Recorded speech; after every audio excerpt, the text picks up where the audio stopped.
Un incontournable de la programmation musicale de Buzz Radio. Don't You Simple Minds. Bonjour Aurore. Bonjour. Reçue dans des conditions un peu précaires aujourd'hui.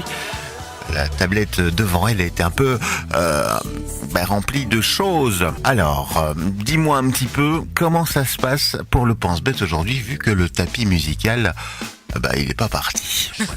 Alors, on va faire une petite pause et je te laisse déjà démarrer.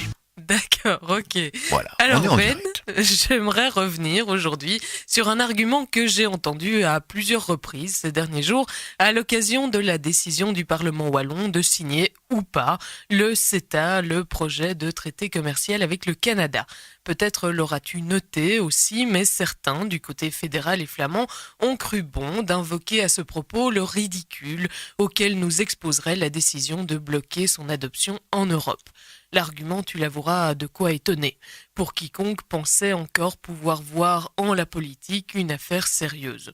C'est quoi cet argument de cours d'école ? On se croirait revenu sous le règne autoproclamé des élèves cool du lycée qui, d'un geste, d'une phrase, d'un regard, peuvent pourrir pour des années la vie de ceux qui n'ont pas leur charisme.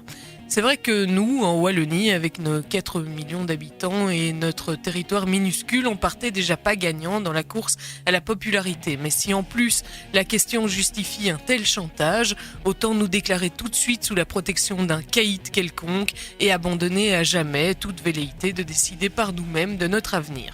Parfois, je me demande vraiment si les politiciens qui sortent ce genre d'âneries se rendent compte de ce qu'ils racontent. Et donc, pour appuyer cette argumentation de choc, on n'hésite pas à nous rappeler que nous sommes seuls, nous et nos 4 petits millions, à vouloir bloquer les 800 autres millions de citoyens concernés par ce traité.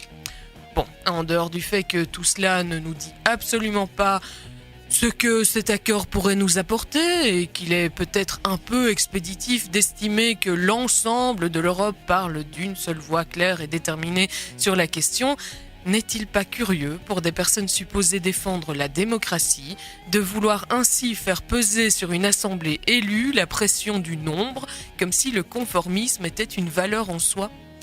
Pour une fois que la politique ne se limite pas à la décision de la majorité, nous pourrions en profiter pour exercer un vrai débat contradictoire, susciter dans l'opinion une réflexion nourrie par des arguments, les arguments des uns et des autres.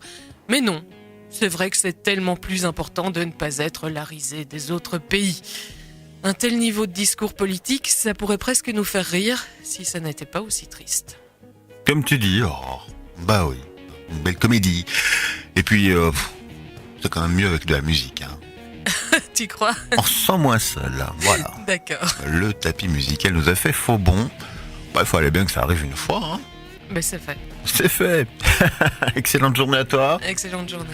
Merci, on te retrouve demain mercredi. Pour le reste, revoici les Rolling Stones avec Anybody's in My Baby, histoire de bien continuer cette journée de mardi. Buzz Radio.